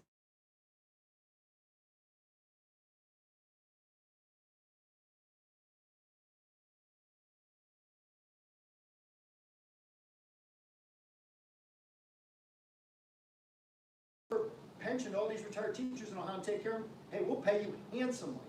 But if you don't do that, you shouldn't pay handsomely. I mean, Rudy did. Yeah, I think that, you know, and this is something that's happening in, you know, in a lot of pensions where there are what are called custom benchmarks. They're not investable. Nobody really has access to the data. A benchmark should be something that is investable, like an index. And, you know, whether it is, If you beat the Jones Index. you know, I mean, most people have heard of, say, the Standard & Poor's 500. Yeah. We wouldn't use that, but just as an example, Yeah. that is a public index, and you have to measure your performance against that. And that is not something that happens right now at STRS. There are measures of performance, but they're not this is part of the lack of transparency, is that nobody can verify what the returns are. There's no way that you can pick up the annual report that STRS puts out every year and look at the money that's in there and verify what the returns are. You can't do it. And the same thing is true with the benchmarks. And, you know, when ORTA raised the money for Ted Seidel's report, he asked for a lot of information, most of which he did not get. And he went to court to get some of that, but some of it still has not been gotten. And right now, the state auditor is doing a special audit state auditor asked for all of that same information, which STRS said, well, we don't understand what it is, or we can't figure out what they really want, but somehow by a miracle, they were able to come up with all of that information and send it to the auditor. It's not, we don't know what it is yet, it's not public, but that's part of the lack of transparency here. The fact that the board at the time simply just dismissed the report, and the staff wrote a few-page response, which was mostly an appeal to authority, where it didn't really dig in and answer what some of the questions were that were raised there, and just gave, you know, like a few-page response. And then later at a board meeting, the executive director gave a fuller response, but that's not the board's response. What's the board's response? The board never responded to that report. And I think that, you know, that it should have. That's part of transparency, that's part of accountability. And, you know, right now, you know, if, I guess I would say, you know, if you're happy with the status quo, if you're happy without paying, without getting a cost of living increase, if you're happy paying more for your pension than just about any other person in the United States based on what you're getting, then, you know, you should continue to vote for the status quo. But if you're not happy, you know, one way to send the message that things have to change is to vote for change in the elections that are coming up. Great, that's my next topic. I wanted to get to that, but Bob, will you briefly, and I know you are somewhat loquacious at times, but will you tell us, when you say, well, you know, you're only losing a COLA, it's, you know, it's $1,200. It's not $1,200. You and I argued the first time we talked on the phone. I said, this guy's a nut job. I don't know what he's talking about. And he described for me with the pencil, we're on the phone, I put down a dot, now put down 2 dots underneath it, I did. Now put down 3, and I'm going, all right, whatever. It looks like a Christmas tree, yeah. Count up the number of dots, counted them up.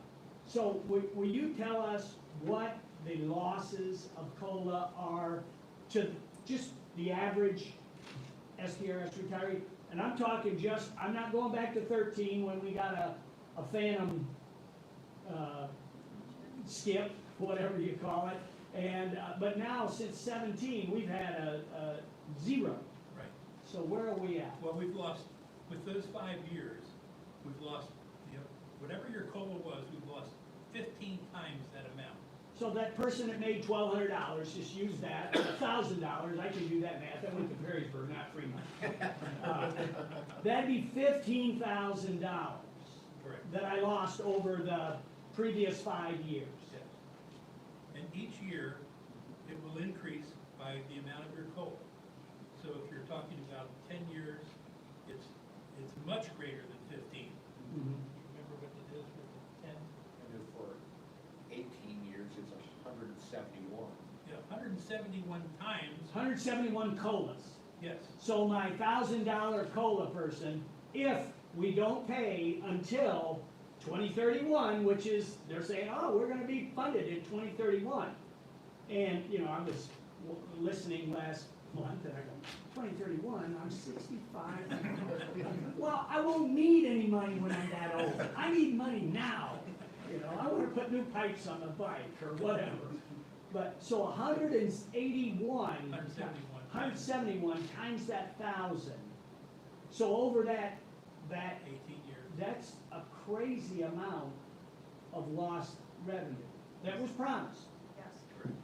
Wasn't only promised, wasn't it legislated? It was in the, It Bob was and I, law. one of the board members and I had a long debate. He said, why do you think you're guaranteed a COLA? And I said, because it's in the law. No, it isn't. Here's the law, Bob. And he looked at it, he goes, well, that was from 2014, it's been updated since. Yeah, well, I retired in 12, I mean, I didn't get a chance to go back and work under the new one, I would've. Built into the pension formula that STRS could use. Robin, if I can add, to Yeah. follow up on that, so when you use 1,200, that's how numbers get to be tricky, because you'll hear, well, it's only $100 a month. $100 isn't that much, well, that's $1,200 a year, you use your 1,000, which Yeah. then turns into $171,000, but no, it's only $100 a month, you know, they're okay. And so you start to minimize it so that it doesn't feel as bad as 171,000 or 15,000. The discussion is great. I want to do one more topic, if you'll hang with us, and we'll go quick. And I want to get people's thoughts. Okay, here's where we're at. We know it's, you guys and those of us dialed in, we're at a critical juncture. Our paid consultants say, we're not gonna get the 7% that's our actuarial assumed rate of return. It's gonna be less than that. Well, even if we use the 7%, things aren't wonderful. But if it goes down to 6, we got a storm that is headed our way that, you know, COLA is gonna be the last thing on our mind. It's gonna be way worse than that. So, what do we do? And I think the board members are a lot closer to the top than I am, so I'll start with them. What do we need to do? I'm an ORTA guy. I'm just a retired guy from Northwest Ohio, but I talk to a lot of people. What can I do to get this thing? We can get behind Senator Fetter's bill. That would race that crash sooner, or else they'd have to go in and make a structural change, which I think is where your thing is going. It's like, hey, if it's part of the budget, you have to pay for it. They fix roads every day. You know, they don't ask how much is that road, they fix it because it's broken. So, what do we do, Rudy? I mean, you know, if you look at, you know, we have 5 public pensions in Ohio, and I think that STRS is, you know, the best funded right now of those 5 public pensions, and yet we're the only pension that's not paying a COLA. Cause and effect? And, you know, I think that there, you know, we've talked about the issues that we need, you know, more funding. One of the things, of course, you can do is have a strategy where you say, well, you know, we're just gonna wait, you know, and maybe if somebody drops a bunch of money in our lap, then, you know, we'll make the decision to do that. But, you know, right now, I mean, there is not, you know, if you're looking at the funding, there isn't any funding, you know, until 2031, and that's assuming that, you know, for example, that we don't have a bear market. You know, that is that, you know, the stock market, that we actually even earn 6% over the next 10 years, and, you know, given what has happened in history, you know, that may not happen. There certainly is no guarantee. So, I mean, the other approach to it is to say, look, everybody else, you know, and I have to believe that board members on all of these other pensions have the interests of their members in mind as well, their active members and their retirees. I'm not any better than any of them. I mean, it's not, you know, they have those interests, yet they're paying the COLA. What is that going to mean? Well, if we pay the COLA, and then as you get down the road, you don't have enough money, you have to figure out where you're gonna get the money to fund it. And that's part of why I think, you know, for example, an employer contribution or other ways of, you know, changing the way that we invest and reducing our expenses are the ways that we're gonna do this. But you know, there's no guarantee, and the pension is something that is going to need, you know, constant attention. But we need to you know, to take a step toward, you know, restoring the COLA, and also giving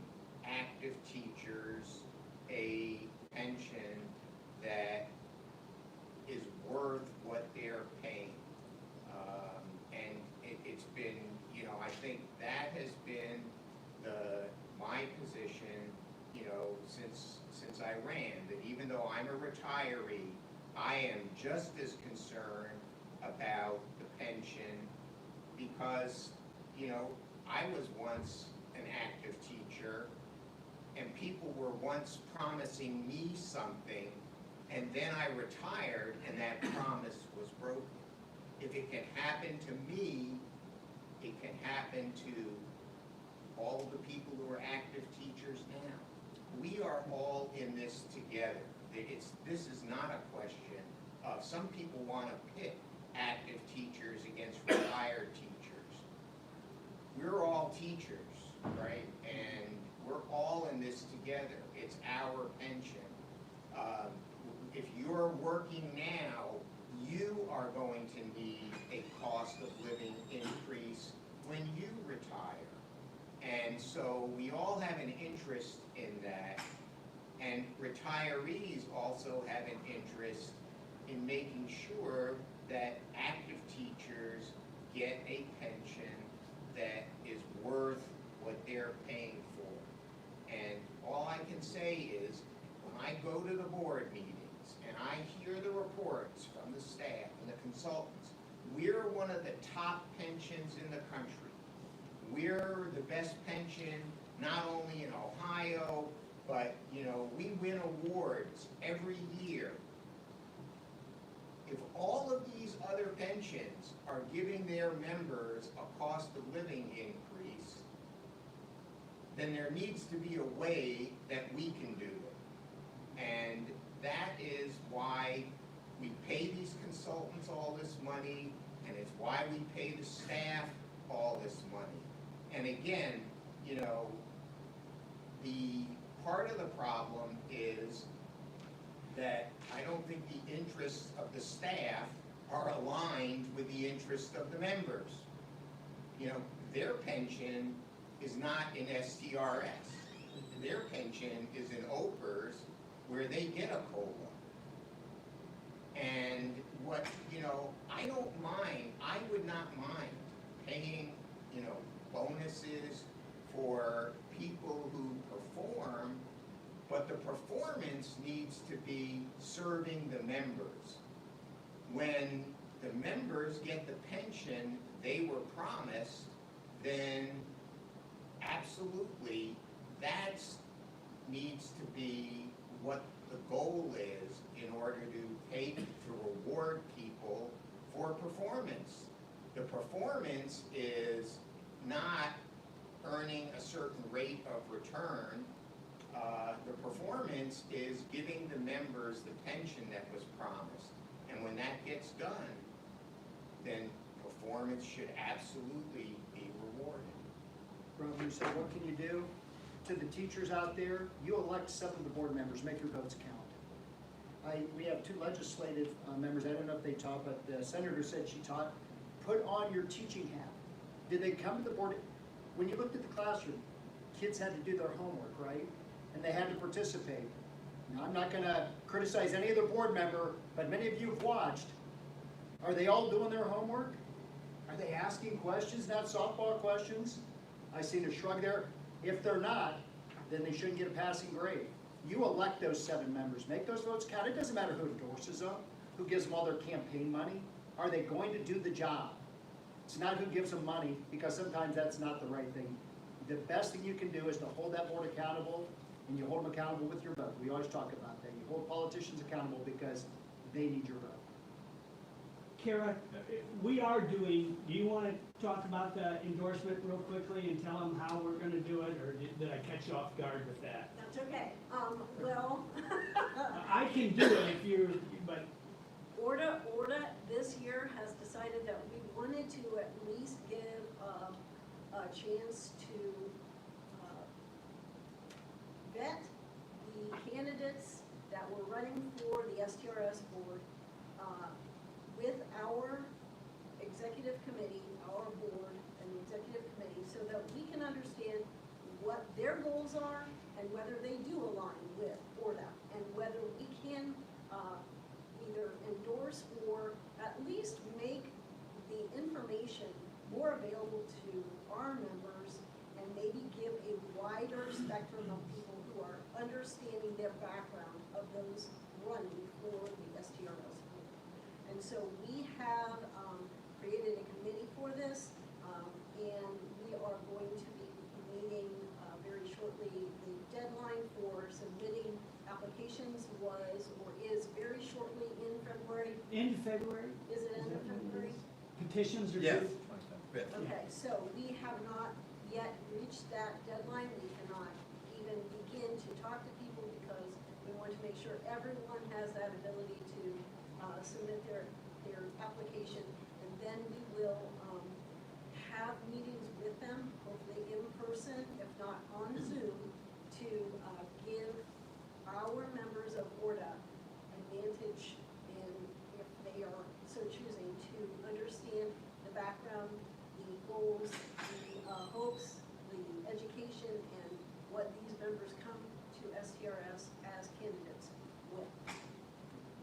So we will be doing Can that. I just close this thing in a circle? Yeah. We talked about school funding, and not to tie school funding to pensions, but what we have are class sizes that are too large because school districts haven't been able to replace teachers who have retired.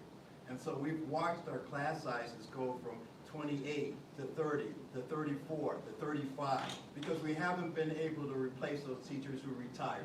That's why we need a fair school funding formula, so we can have better learning conditions, so we can have more intervention. You hire more people, you have more people paying into the fund. You make the fund stronger. You say you want a COLA. Why do you need a COLA? Because do you know there's millions, hundreds of millions going into every county from retired teachers. There were money, so it's an economic stabilizer. It stabilizes the Ohio economy. So when we have a downturn, who's paying that? Who's getting us out of that downturn faster? It's the retired public employees, retired school employees, retired teachers, police, firefighter, highway patrol. The retirees are the backbone of the Ohio economy. So don't think this is like oh, we're just giving you a golden parachute. No, we are sustaining the Ohio economy. That's why it's important. And there's a payback for every Ohioan when people have a sound, safe, secure retirement. AARP started out of Cincinnati because we had retired teachers who had no pensions, right? And they were destitute. They were on farms, they were on streets. That's how that got started. Ohio is one of the first states to have a pension system. And that's why we're a non-Social Security state. And so what we want to say is, having a safe, secure pension is important. We have a well-funded pension fund. You can't do any better than a defined benefit plan for retirement. All the reports are showing that. The average person like me in Social Security doesn't have money in their 401k that they don't know if they're going to outlive it or not. Every teacher, every public employee in the state knows they're going to have a sound pension fund. We know that.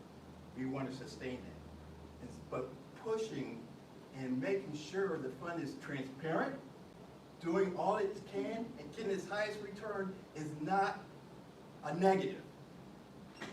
The distrust or the concern about the fund did not come with a study. It came over a period of time. In 2017, OFT had the STRI staff go around the state. We had 4 meetings around the state, talk to our folks, OEA folks, any active and retirees, to explain what they were going to do with that COLA. At no time in 2017 did they say they were going to make it zero. Yeah. At no time did they tell you the actuary, when they did that study, said it was going away. They said we're going to look at it in 5 years, we're going to do an experience study, we're going to do all this other kind of stuff. You lose trust when you're not truthful. So we want the truth and we want transparency. And there's nothing wrong with that. That doesn't put the fund in jeopardy. It just makes it safer, secure, and more accountable to everyone who pays into it. Well, folks, it's 2:20 and we know weather is coming, so I appreciate it. It's been a wonderful discussion, and I hope that, I think we actually broke the YouTube. I think there were too many people that wanted in, and it said, you're limited to this many people and they're kind of fighting for spots, so hopefully they figured it out. Dean? Yeah, can I add one thing? What Daryl said is exactly right. And what I heard here, and what I hear all the time in the Facebook groups, is the status quo no longer works. We cannot accept that. We have to do business differently. I think we need to clean out the inevitable administration. They were left over from the Dyer administration. The culture hasn't changed, and frankly, we need board members, and I'm going to give a dig to OEA. I will once again, and I'm sorry, Robert, that you're sitting here, but they've controlled the board for decades, and they have done nothing for decades. And I look at the numbers, they don't match up. If I can figure out the numbers and look and do it, I would expect when you have 7 elected positions and you look at the money that goes into it, there's only one organization that can control the narrative, and they have not been doing their jobs. And so I'm encouraged that they're going to get on board, and for the employer increase, I hope they get on board about supporting 280. My numbers show this. We have an outpouring of $7 billion a year. We bring in $3.4 billion a year. The rest have to be made up in investments. That has to look a little bit different. But if they meet their projections, and I don't like the games that are played, we adopt a 7% discount rate or project, but internally and privately, we're going to be 6%. And they'll play that number off how it's convenient. But let's just take a $100 billion or a $90 billion pension system and say you earn the 7%. I mean, that brings in over $6 billion. Well, the gap is less than 3.6. They're telling me you're bringing in $6 billion. There's an excess. There's a surplus of money. If you cost out that COLA for 18 years at the 13.2 billion, or 13.8 billion, once again, different numbers from STRS. That average, $750 million, that still gives you a surplus. So where they're panicking that you can't afford it, not only can they afford that, they can also get rid of, you have to teach 60 years and be 35 years and 60. Teachers should be able to go out after 35 years.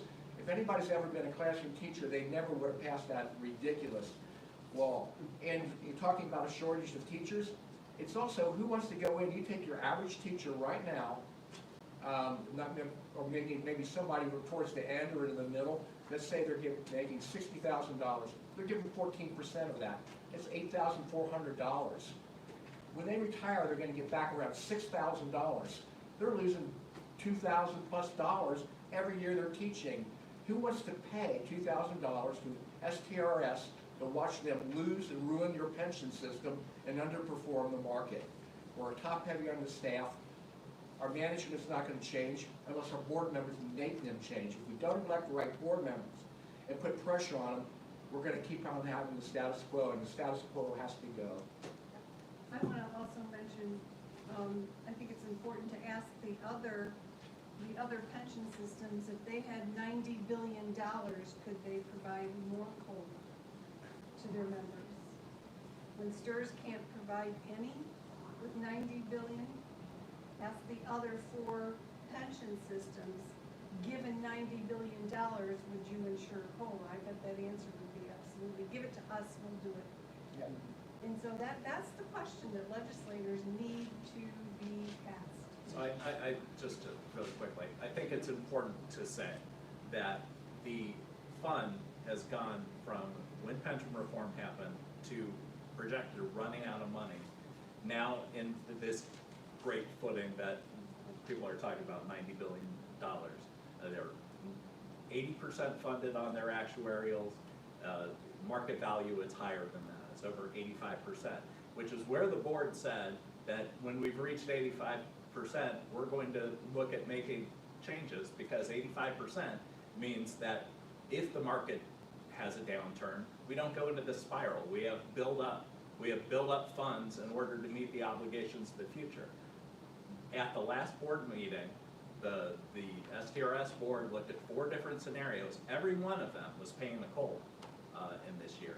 The fact is, because the market has recovered and because of the tough sacrifices made by both actives and retired teachers, the pension is now on better funding footing and in a position where, if you look at the actuarial data that you all saw on Thursday, is that COLA could be paid next year, and you could look at doing away with the 60-year age requirement and still be on path to be over 85% funded in the next year, and still be on path to being 100% funded in 10 years. So the short message there is that the improving of the fund will pay into the ability to pay out a COLA that retirees desperately need. And actives need that when they retire as well. That only happens if you build up the reserves to pay those benefits in the future, which is what this is all about, is making sure that there is a reliable, stable pension for not just those who are retired now, but everyone who's paying in over the course of their career. I don't doubt anyone in this room, their passion and their belief in that that's what teachers need and deserve, nor do I doubt it for any member of the board or any member of the staff. So you're saying the board's been doing a good job? I'm saying that the board has been making decisions in order to build up the fund to make things secure for the long term. Build it off our backs. Every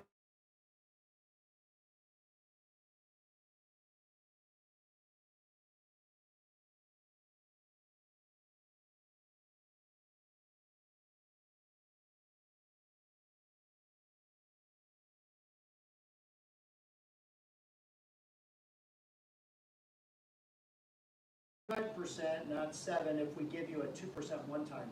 When I think of COLA, this is just me, one board member, Wade Steen, to me, a COLA is a cost of living adjustment annually.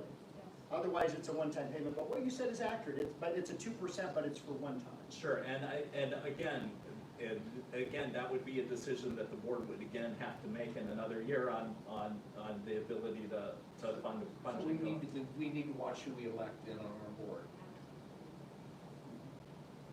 I agree. And again, great discussion. Thank you all. You made my job easy because I only really needed about 6 questions to get the topic going, and you did a wonderful job. Assuming this could become an annual event or it could become a semi-annual event, that hour and a half went very, very quickly. So I was wondering if we could keep it going for an hour, but we did well. And so, thank you so much. Thank you. And folks, we're going to wrap it up. You can watch us wrap up. There's going to be nothing to see. Let's see, I gotta go from here, click this. Because in Fremont, we used to play sports against the kids in Dodger. Well, it'll go dark on you.